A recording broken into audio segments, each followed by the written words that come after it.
Good morning बच्चों। आज हम व्याकरण के एक महत्वपूर्ण विषय संज्ञा के बारे में जानेंगे। वैसे हम अब तक संज्ञा के बारे में पढ़ते ही आए हैं, सबको संज्ञा क्या है वो पता ही है, बराबर ना। पर चलो आज हम थोड़ा और विस्तार से संज्ञा को पढ़ेंगे।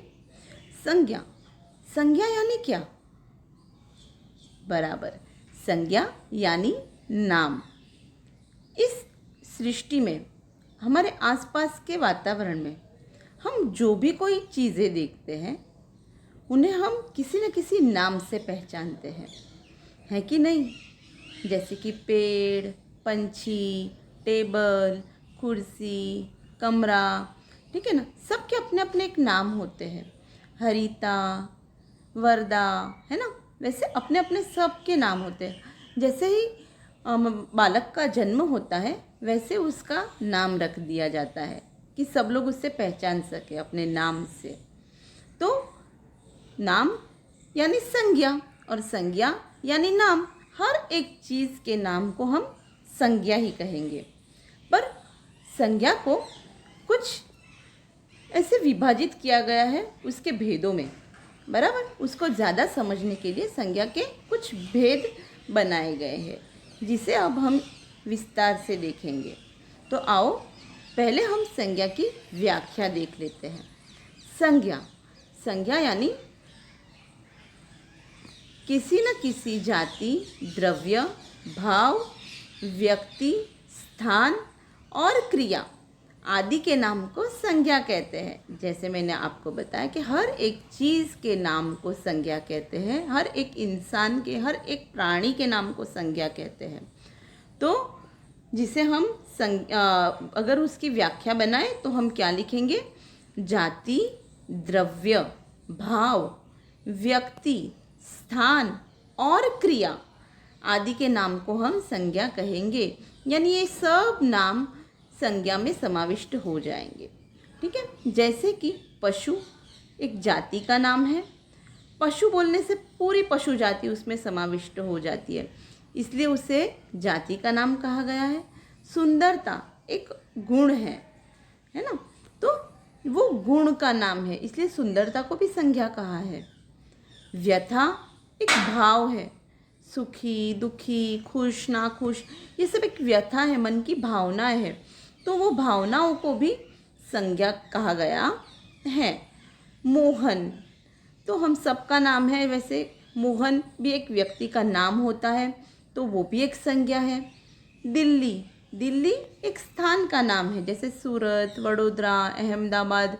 तो ये सब जो स्थान के नाम हैं, या फिर गलियों के, चौराहों के, चौकों के, रावपुरा, कोठी, तो ये सब नाम है ना, वो सब संज्ञा में समाविष्ट होते हैं। और क्रिया जैसे मारना, खाना, पीना, बोलना, लड़ना, तो ये सब क्रिया भी संज्ञा ही हैं, ठीक है।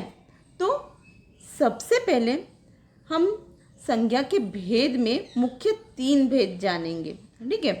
संज्ञा के मुख्य रूप से 3 भेद होते हैं।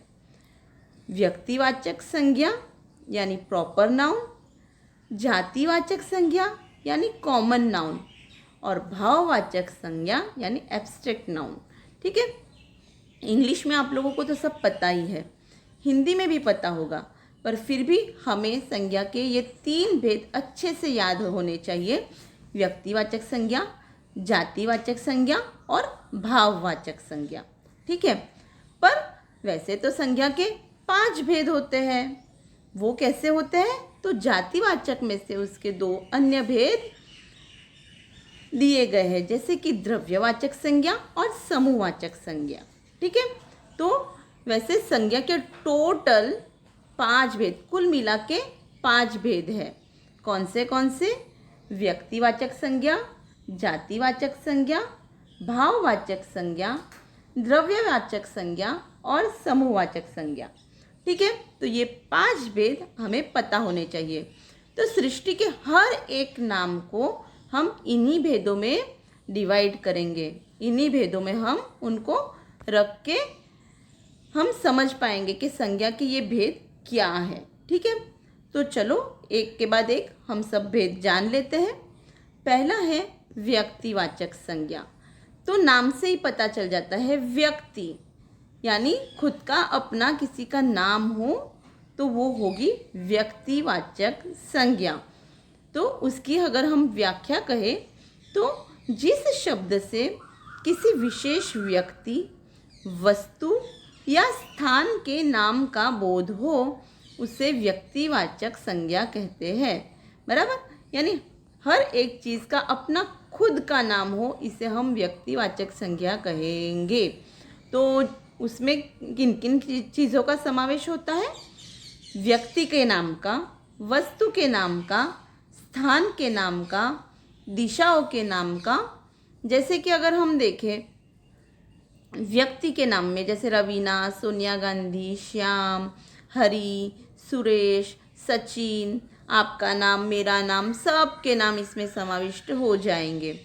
वस्तु का नाम यानी कार, टाटा चाय, कुरान, गीता, रामायण, यानी सब निर्जीव वस्तुओं का समावेश वस्तु के नाम में हो जाएगा।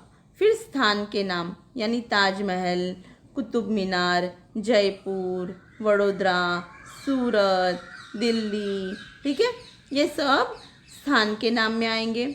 और दिशाओं के नाम जैसे पूर्व, पश्चिम, उत्तर, दक्षिण, ठीक है। देशों के नाम जैसे Bharat, Japan, America, Pakistan, Burma, चीन, ये सब जो देश है ना, वो सब देशों के अपने अपने नाम हैं, तो वो भी व्यक्तिवाचक संज्ञा में आएंगे।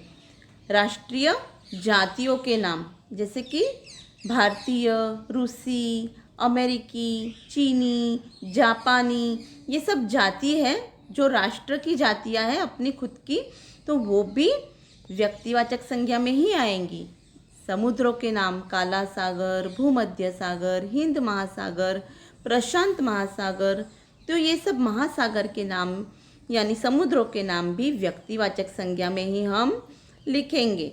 नदियों के नाम जैसे गंगा, ब्रह्मपुत्रा, कृष्णा, कावेरी, सिंधु, तापी, नर्मदा, ये सब जो नदियों के अपने अपने खुद के नाम हैं वो सब व्यक्तिवाचक संज्ञा में आएंगे।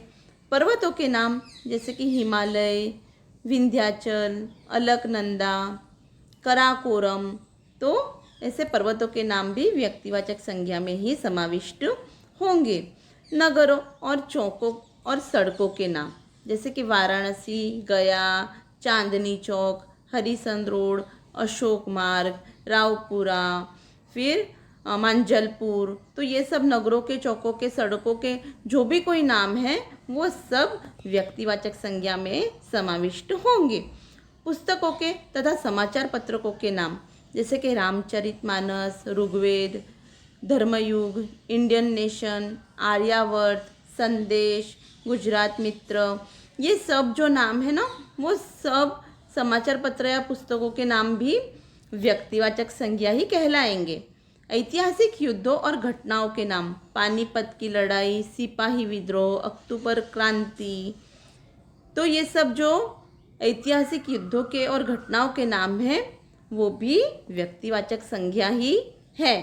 दोनों दिनों, महीनों के नाम यानी हर दिन के नाम जैसे सोमवार, मंगलवार, बुधवार, महीनों के नाम यानी जनवरी, फरवरी, जैसे मई, अक्टूबर, जुलाई, ये सब नाम व्यक्तिवाचक संज्ञा में आएंगे।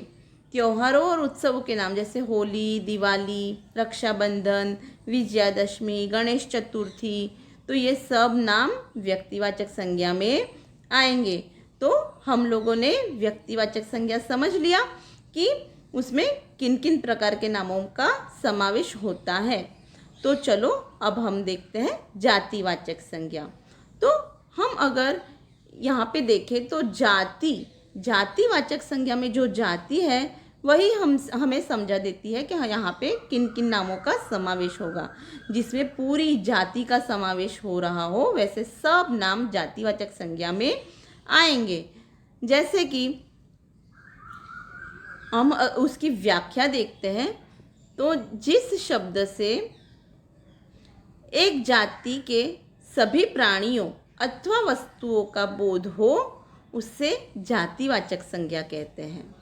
ठीक है, जिस शब्द से एक जाति के सभी प्राणियों तथा वस्तुओं का बोध हो उसे जातिवाचक संज्ञा कहते हैं।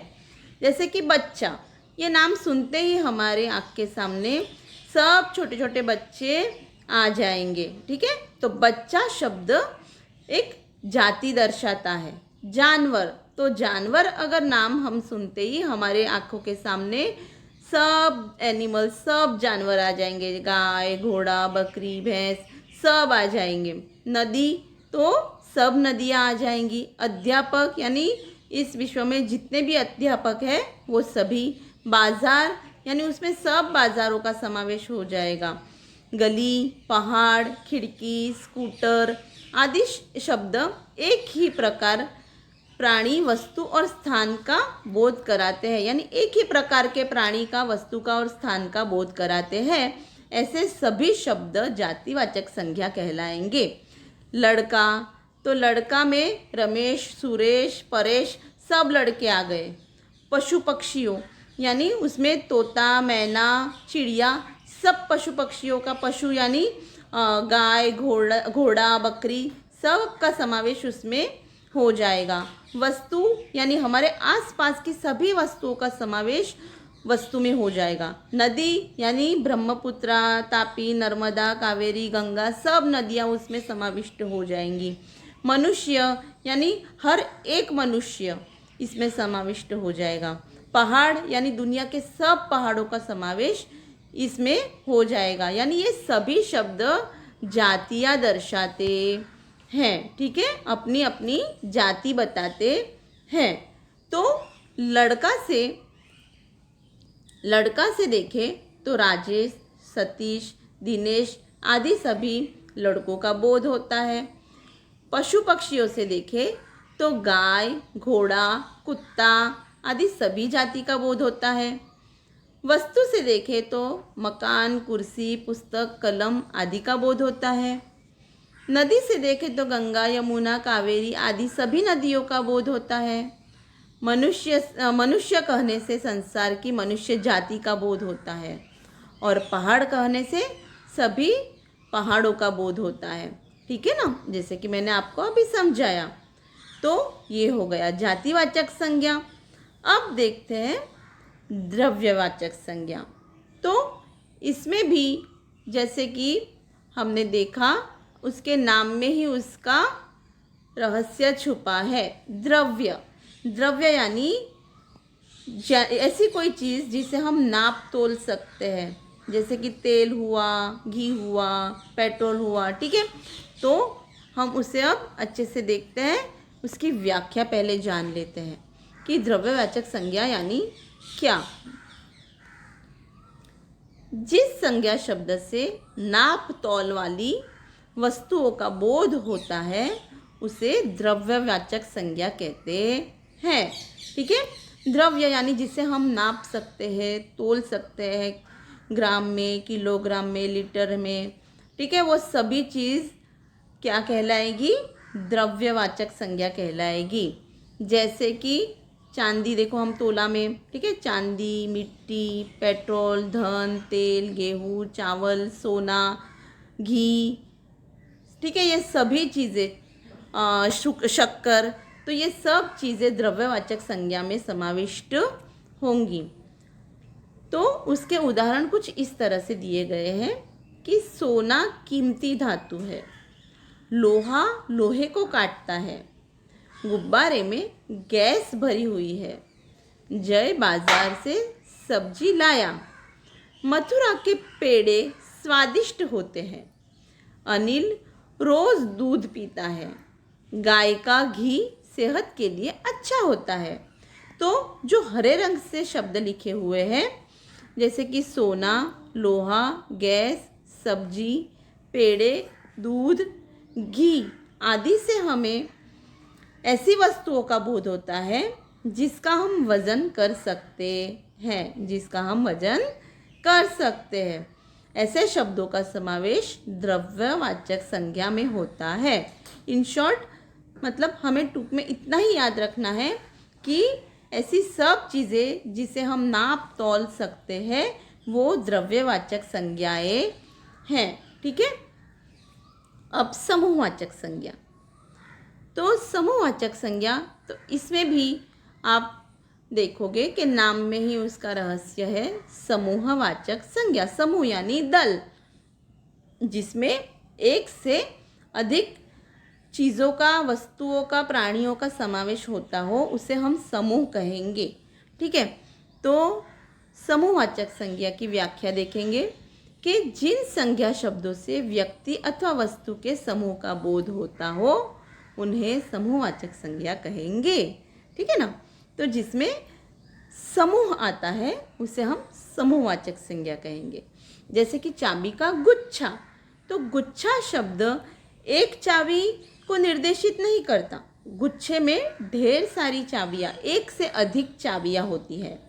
गुलदस्ता, गुलदस्ता कभी एक फूल से नहीं बनता, उसमें एक से अधिक फूल चाहिए। सप्तर्षि यानी एक तारे को सप्तर्षि नहीं कहेंगे, एक से अधिक तारों को या फिर एक से अधिक ऋषियों को हम सप्तर्षि कहेंगे। मंडल, तो मंडल में कितने सारे ग्रह होते हैं, तो उसे मंडल भी, या फिर किसी का मतलब स्त्री मंडल हो, सामाजिक मंडल हो, तो उसमें एक से अधिक लोगों का समावेश होता है। ठीक है। वर्ग, परिवार, फौज, ये सभी हमें समूह का बोध कराते हैं। तो ये सभी चीज़ें समूहवाचक संज्ञा में, इन सभी के नामों को समूहवाचक संज्ञा में समाविष्ट किया जाएगा। तो उदाहरण के द्वारा सीखते हैं कि कुंभ का मेला विश्व में प्रसिद्ध है। भारतीय सेना ने आतंकवादियों को ढेर कर दिया। भीड़ ने पुलिस पर पत्थर फेंके। मुख्यमंत्री ने सभा को संबोधित किया। मनोहर पुस्तकालय गया है। ठीक है। तो जो लाल अक्षर है कि मेला,